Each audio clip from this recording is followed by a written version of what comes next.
Good morning, students. In the classification by R.H. Whittaker, we have seen that there was 5 kingdom called Kingdom Monera, Kingdom Protista, Kingdom Mycota, Plantae and Animalia. While studying these 5 kingdom, we have not mentioned regarding the virus. See, these virus have not been put under any of these kingdom. They have been kept outside. I'll tell you the reason for why they have been kept outside. So let us talk regarding the viruses.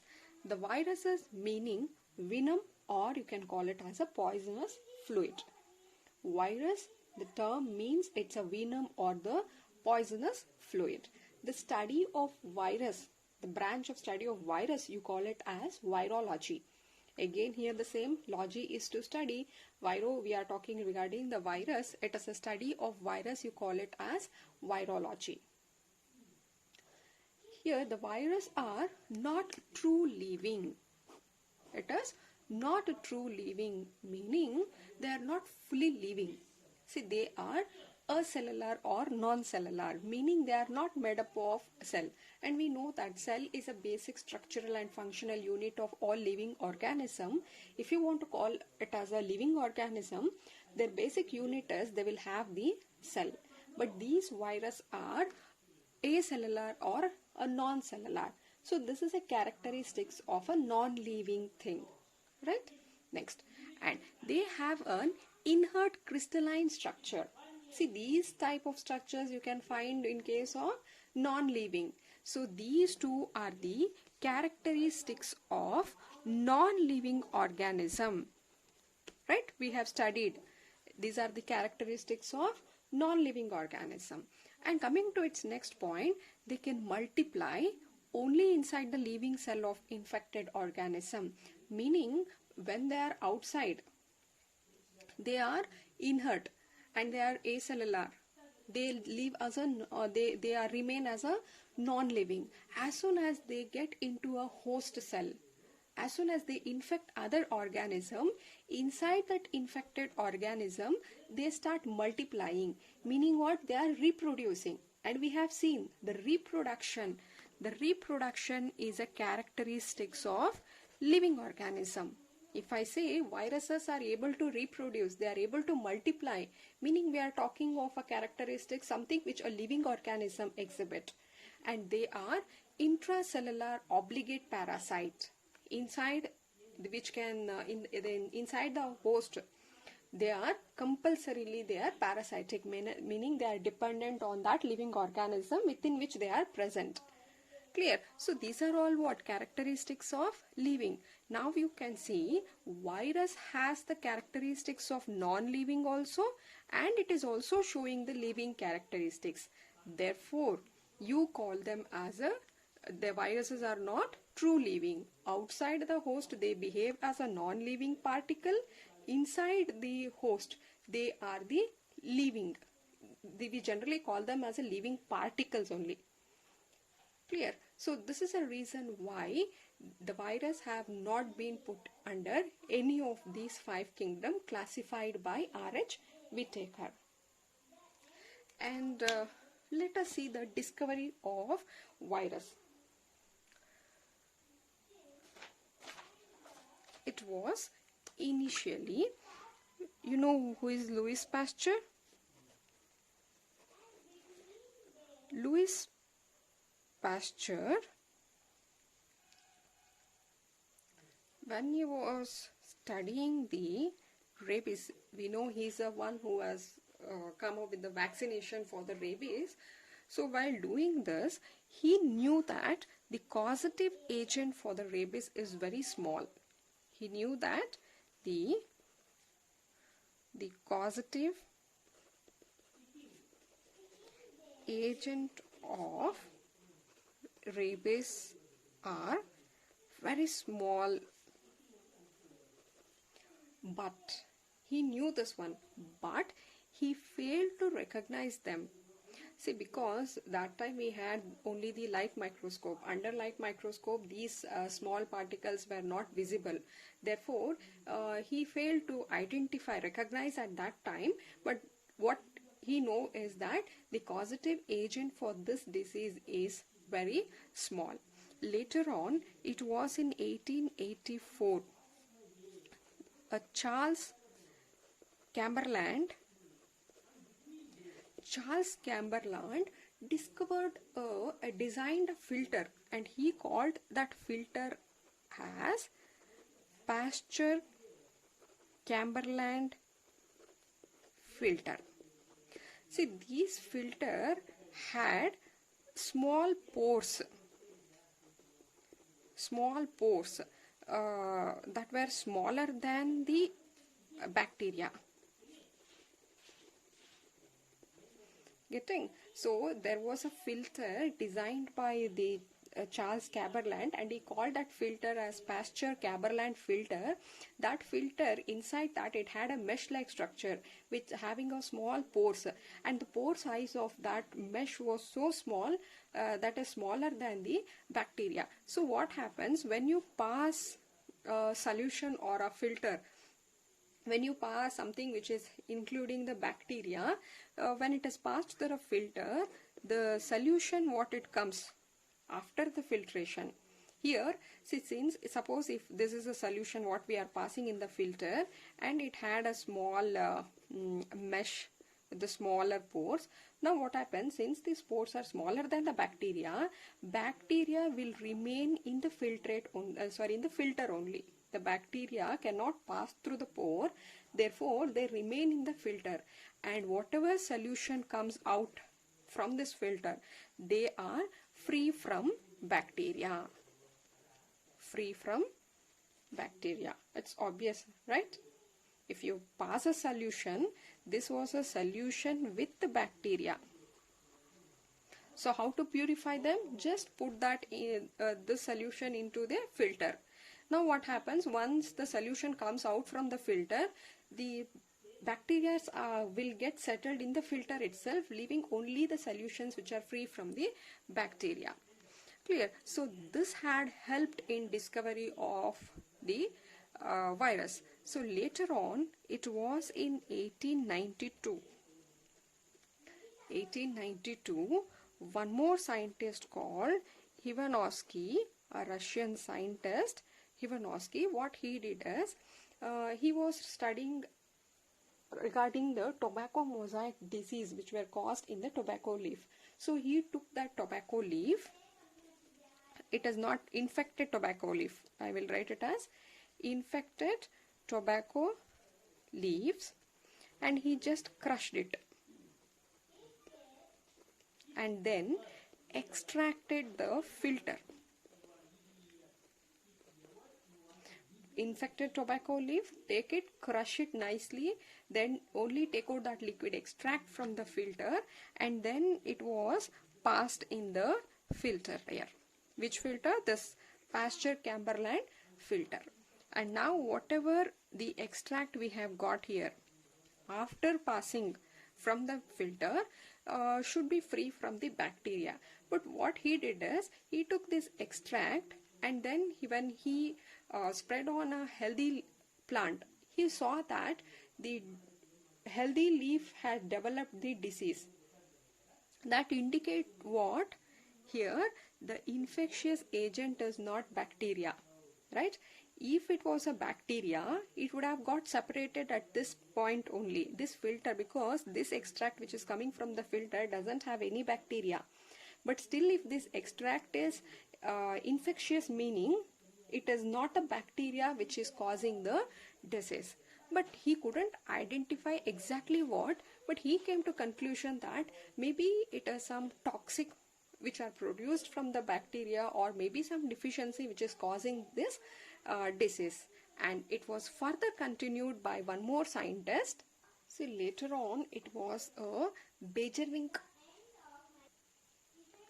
It was Beijerinck. M.W.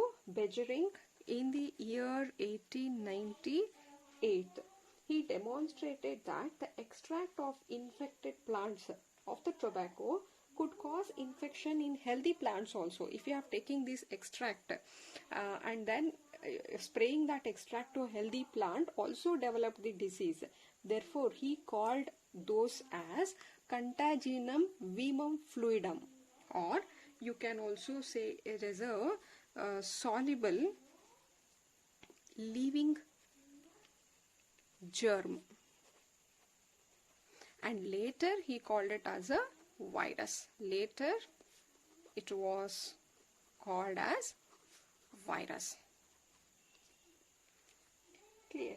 And again, in the year 1935, it was W.M.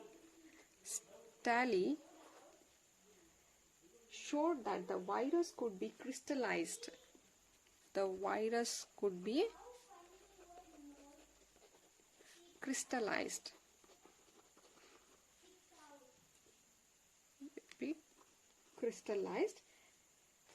And these crystals consist largely of protein. And for his work, he has been given a Nobel Prize in the year 1946 also. Clear? This was the discovery regarding the discovery of virus. This is not important in terms of your annual exam. There's only to know the fact that how the virus was discovered. Clear? Rabies, he knew that the causative agent which is causing this is very small particle, but he couldn't recognize this because of the light microscope which were available that time couldn't recognize such a small organism. Clear? Then it was the discovery of this Pasteur Chamberlain filter, which filtered the bacteria. So Ivanovsky used this filter and saw that it was not the bacteria which is causing the disease, it must be something else, and he came to conclusion that it might be the toxic which are released from these bacteria causing the diseases.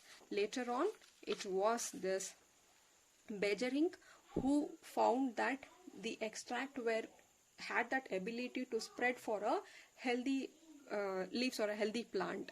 Therefore, he called it as a contagium vivum fluidum, or a soluble living germ, and later he called it as a virus.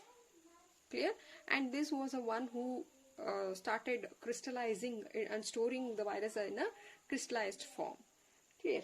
Now, let us come to the structure of virus. How exactly the virus look? See, the virus has mainly, it will have the genetic material. It will have the genetic material. So here genetic material may be RNA or it can be a DNA. Either it is a RNA or it will be a DNA, never the both. Clear? Virus is a simple, it will have a genetic material and it will have a protein coat around it. And genetic material meaning we are talking of RNA and DNA. Either it will be the RNA or it can be the DNA, but not both. If it is RNA, you can find both single strand RNA or it can be a double strand RNA. If it is a DNA, you can find double stranded DNA. Is a genetic material. And what genetic material do? Genetic material are infectious. These are infectious because these are the one which is going to transfer, because protein coat always remain outside. It is the genetic material which will actually cause the infection. Clear? So genetic material, and also it will have the protein coat. It will have a protein coat, and main function of the protein coat is to protect the nucleic acids. Now what is nucleic acid here? We are talking of DNA or the RNA. The protein coats are called as capsid. These are made up of small subunits called capsomere, and these can be either it can be helical, the protein coat can be helical, or it can be a polyhedral. in shape. So let us take one example of TMV virus, that is the tobacco mosaic virus. See, if you look at the diagram of a tobacco mosaic virus, so it will have one here helically coiled, this one you call it as a genetic material, and in this case the genetic material is RNA. Around the genetic material there is a helically arranged protein coat, and this you call it as a capsid.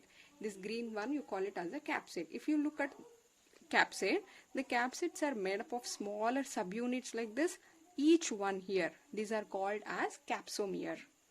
See, now the capsid is in the helical form. It can be helical form or it can be of a polyhedral in shape like this. Clear? This is about the tobacco mosaic virus. These are the virus which causes mosaic disease in the tobacco plant. Virus which cause mosaic disease in tobacco. They are called tobacco mosaic virus. And coming to the bacteriophage. So this is a diagram of the bacteriophage here. You can see the bacteriophage. So I'll write the bacteriophage here, how it looks. So now what we mean by bacteriophage.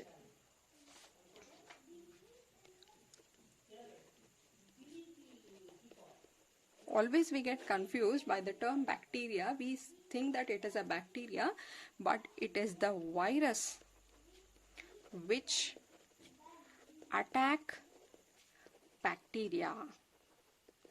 These are the virus, phage meaning virus. So these are the virus which attack the bacteria are called bacteriophage, and this will also have the protein coat and the genetic material. See, here you can find this is the head and a small portion, we call it as a collar, and then you can find the tail, and the tail will have the a long tail fiber, right? So, and inside that you will have the genetic material. This is our genetic material. Bacteriophage meaning this is also a type of virus which will attack the bacteria. This will also have the genetic material and it will have the protein coat. In this case the protein coat is a polyhedral in shape. It is having inside genetic material, and this is the head region you can find here. This is a head, and the small neck region you call it as a collar. Then it's a tail.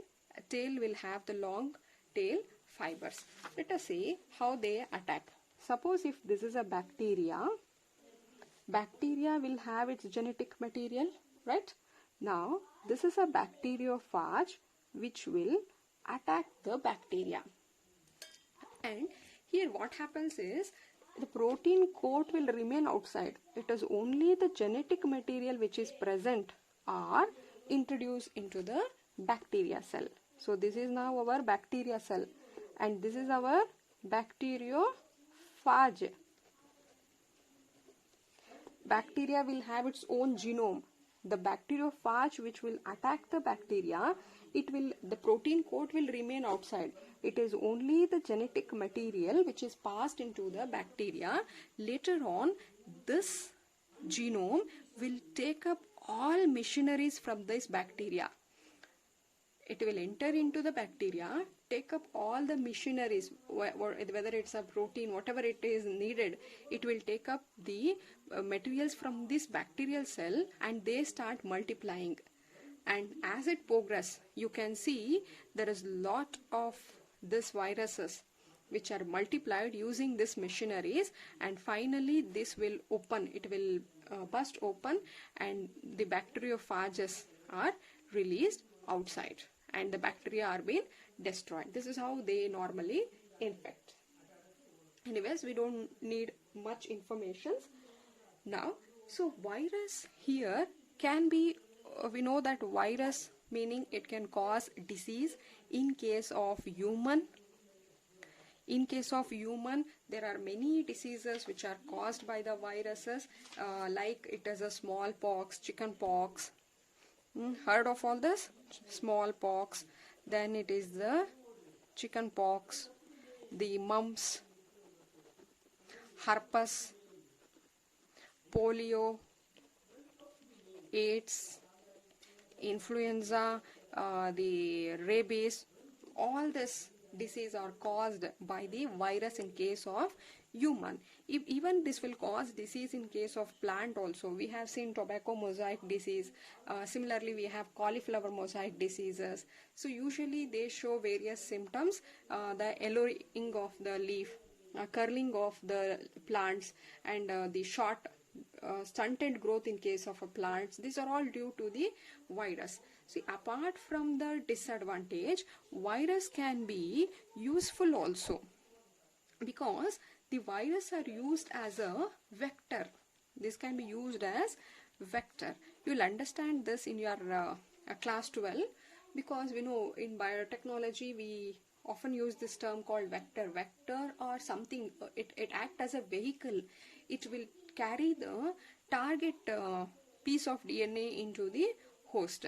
See, suppose there is a host here and I want to insert this extra piece into the host. Simply I cannot make this genetic material to enter into the host. Therefore what I do is I use a vector. Vector meaning bacteriophage can be used as a vector. So these bacteriophage or any viruses here, not all the viruses cannot be used, I'm sorry. Again it should fulfill certain criteria for using them as a vector. So these we'll take example of T4 bacteriophage only. So the bacteriophage will carry this piece of DNA into the host. So this is now acting as a vehicle. Therefore you can say they will act as a vector. And second thing, we know that bacteriophage are highly specific. They will attack only specific bacteria. They don't harm the human cell. Therefore they can be used to, these viruses can target the infect and destroy the pathogenic bacteria. See, in case of a human body, there is a bacteria which is causing a trouble. Now we know that the bacteriophage are very specific. If I use this bacteriophage, they will definitely go and attack this bacteria because they are very specific. So by using this, these bacteria can be destroyed. At the same time, since they are very specific, other human cells are not damaged. So this is called as a phage therapy. This you call it as a phage therapy. And again, one more advantage is in the preparation of vaccination. I don't know how many of you are aware how the vaccination is prepared. See, what we do is the weakened strain of virus or attenuated virus are first made to, that's a weakened or it is attenuated viruses are first introduced into the body here. These are weak strain, their activity has been suppressed. So such viruses are injected into the body. Now what body will do is, body will recognize this as a foreign. Therefore body will start producing the antibodies against this one, against this virus. And we know that once this happens, some of the antibodies here will destroy. At the same time, there are the plasma cells which will keep in memory, and there are some more antibodies left. And when the second time, when the same virus attack this body, there is already antibodies, or you can say the memory cells have kept in memory that this was the particles which had affected earlier. So they start reacting in a more aggressive way, and thereby it will reduce the severity of the disease. That is how the vaccination are done for any this thing. Again, you will have this detail in your class 12. Clear? See, many of the points are not needed in terms of examination. Here again, what you want to know is there is advantage from the virus, there is also disadvantage from the virus. Only this much. Clear? Now we will see regarding the virioids. Virioids meaning something which are virus like. So these are the smallest known agent of infectious disease. They will have a single stranded RNA and no protein coat. See, they are smaller. Virus themselves are very small, and these virioids are smaller than the virus, because a virus had genetic material and protein coat. Here they have only the genetic material, they don't have the protein coat at all. And this was first discovered by Danier in the year 1971, when a new infectious agent that was smaller than the virus, and they caused potato spindle tumor disease. See, visually we know that potato is like this. The potato was in the shape of a spindle like this. He was trying to find what made the potato to take up this spindle shape. So while discovering this disease, he found that this was mainly due to the presence of something which is smaller than the virus, and he called it as virioids. And lastly, there are one more group which are not found in case of, which are not included in 5 kingdom, that are lichens, or you can call them as a lichens. So these are the symbiotic association. Symbiotic association between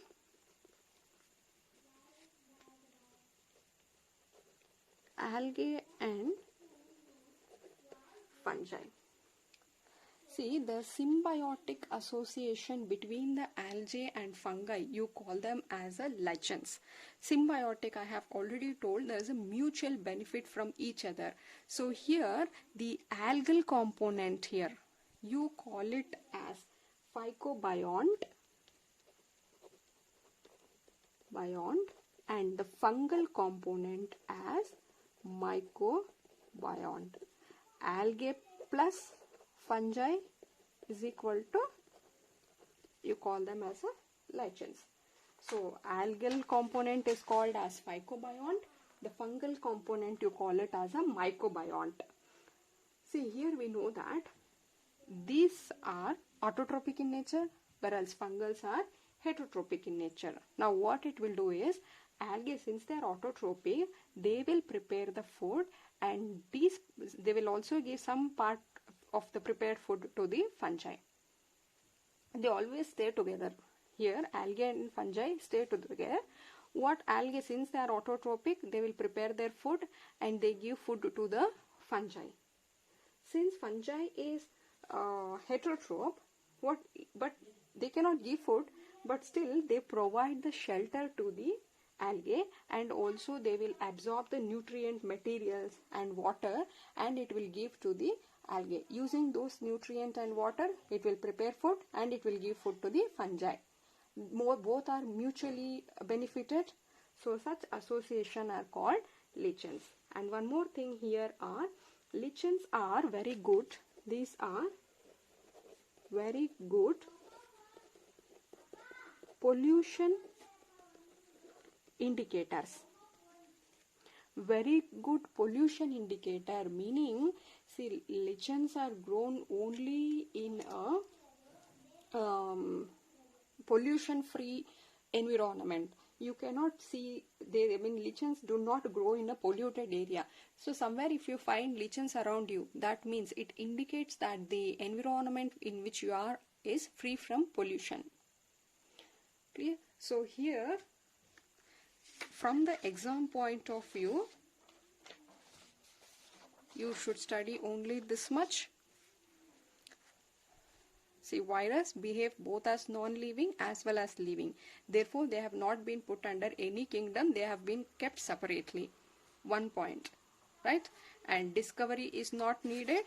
Directly, you can go to the structure of the virus. That virus will have the genetic material.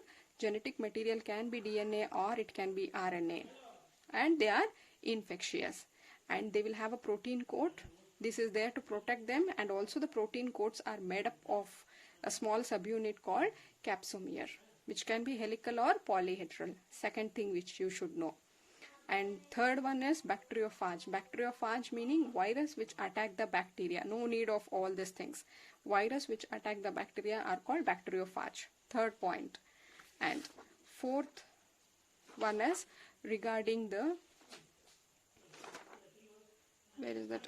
Fourth point is regarding the virioids.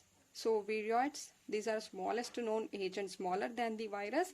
It is a genetic material which lack the protein coat, and this was seen in the tobacco spindle diseases. Here, fourth point which you have to study. Then the fifth one is regarding the lichens, very important. They can ask you for this for 2 marks. What is mycobionts, and which is called as a good pollution indicator. This is fifth. Only these 5 pointers enough. Whatever we have studied, these are all extra things. Clear? With this, we will complete the second chapter, biological classification.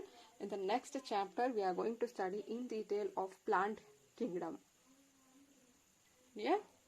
Thank you.